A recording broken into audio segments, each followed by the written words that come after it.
பெயரின் அர்த்தம் என்ன? ஆபிரகாம். ஆபிரகாம் என்ற பெயரின் அர்த்தம் திரளான ஜனங்களின் தகப்பன் அல்லது ஒரு தேசத்தின் தகப்பன். ஆபிரகாம் தேவனுடைய அழைப்பை ஏற்று தன் தேசத்தையும் தன் வீட்டையும் விட்டு தேவனை பின்பற்றி வந்ததால் தேவன் அவரை திரளான ஜனத்தின் தகப்பனாக மாற்றினார். ஆதியாகமம் 12:1-3. கர்த்தர் ஆபிராமை நோக்கி, நீ உன் தேசத்தையும் உன் இனத்தையும் உன் தகப்பனுடைய வீட்டையும் விட்டு புறப்பட்டு நான் உனக்கு காண்பிக்கும் தேசத்துக்கு போ. நான் உன்னை பெரிய ஜாதியாக்கி உன்னை ஆசீர்வதித்து உன் பேரை பெருமைப்படுத்துவேன். நீ ஆசீர்வாதமாய் இருப்பாய்.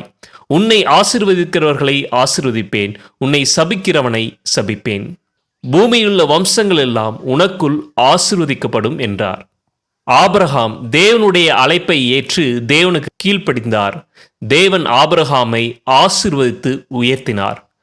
நாமும் தேவனுடைய அழைப்பை உணர்ந்து தேவனுக்கு கீழ்ப்படியும் போது நம்மையும் ஆசீர்வதித்து நம்மை உயர்த்துவதற்கு தேவன் விருப்பமுள்ளவராக இருக்கிறார். ஆமேன்.